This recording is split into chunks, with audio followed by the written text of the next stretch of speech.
Baptist distinctive. Kung evangelical na ka or magwang-wang lang ka sa Katoliko, hindi ka Christianin o Amen or Hallelujah. Amen. Some of you are bringing death to our church. Hindi na distinctive ng Baptist. Amen. So we're slowly losing that. Pag-chismis, gabi na ito ka aligri. Pagpangalagad sa Ginoo, murag kang mga ibang lansangan, ibang usalan ng atong mga baba.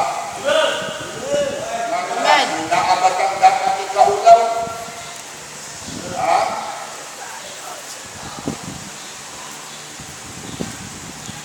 Okay, yung Romans 1 verse 16.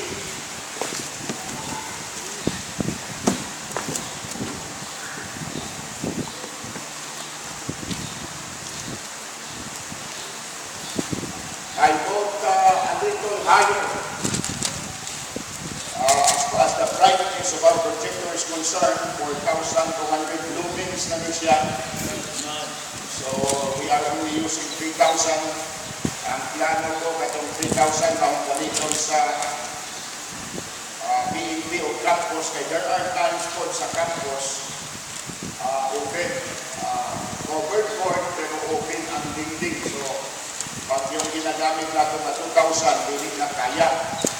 So kana, pwede na na siya. Ang 2,000 po, ihatag na ito kay Pastor Daniel para makastart po siya o campus dito. Listen mo PNP o campus, dilig siya o dilig ka magka-approach na maulagi, wala kang projector kung aprobahan ka, saan ang paggamit nila. So munang rason na ako na ihatag ang 2,000 lumens na kung ikuha ka rin na 3,000 na unang gamiton sa PNP o campus ministry o hindi namang tawag niya ni dako-dako 4,000 to mauni pero may adjustment pa may dapat niya ni nagpato ay ang iyang screen mas gamay siya pero mas klaro sa adlaw. So i-adjust naman yung gamay backward siguro ni. And then, every week, makukuha ko 2,000 from the funds, bilang the fund. Hinahina 2,000, you will be paying through the offering. You will be paying 2,000 a week. Para at least mabawin ko po, hindi nagamit po ang kantidad sa uban, kwarta sa uban. Romans 1 verse number 16. Okay. Sa unang tulungan. Ready? Start. For I am not ashamed of the gospel of Christ, for it is the power of God to salvation to everyone that believeth, to the Jew first, and also to the Greek. Okay, kanang ladies now.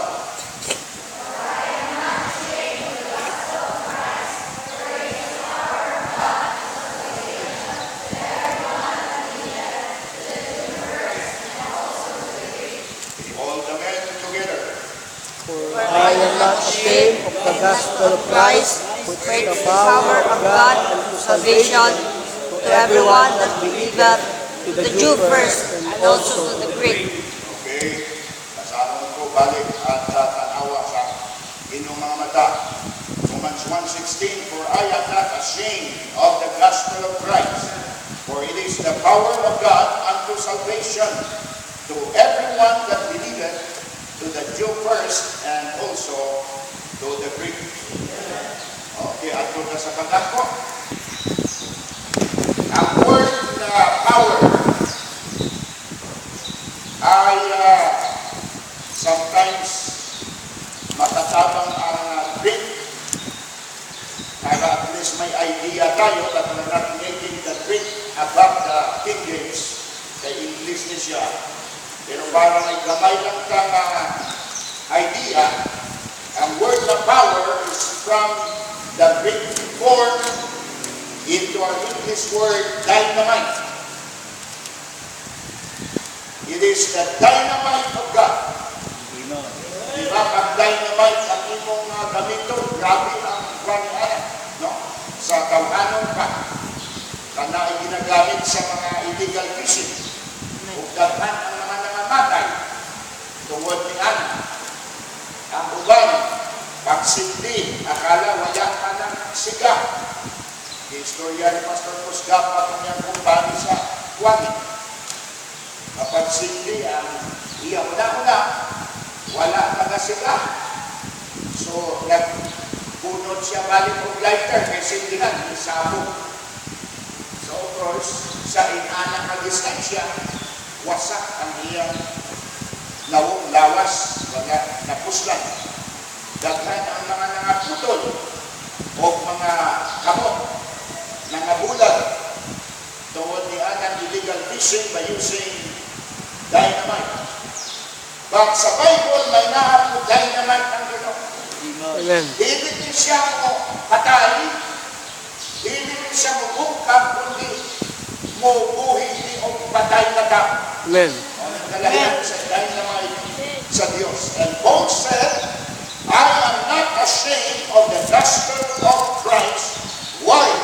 For it is the power of God unto salvation. Amen. Ikinahanglan ang power sa Diyos para nagasunta kay wala makakumbinsi ka na to na tao sa atong kaluwasan kundi ang Diyos lamang. Amen. And through the preaching of the gospel. Kasi kitang tawhanon na rasyonal na kayo. Pag sinabi mong rasyonal, paghatak mo statement ng tao, una-una tayo, yung reason out tayo, inanakit ka. Di siya kamudawa, di siya kamudawa. Or mugamdo ng tao ko, pero inside wala ka nagdoon. Pero pag ang Diyos na ang pumadala sa iyang dynamite, we are blessed through the power of God.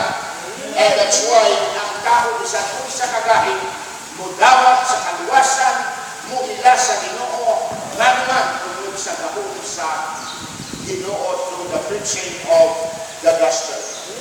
Now, tatlo kaputang ang atong tanaw ngayong umaga. The first one, Paul was not ashamed of the gospel. Huwag siya maulaw sa Ebanghelyo.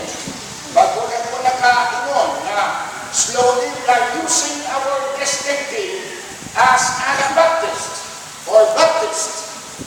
Kaya sa nasulti ko na sa mga nagligat, ang atong mga forefathers, real ang ilang pangalangkat, in fact, nakadakpan sila during the Dark Ages, asa ang gobyerno ang nag-dominate sa relihiyon. Itawag ka ng the state over the church, o ang ibang mga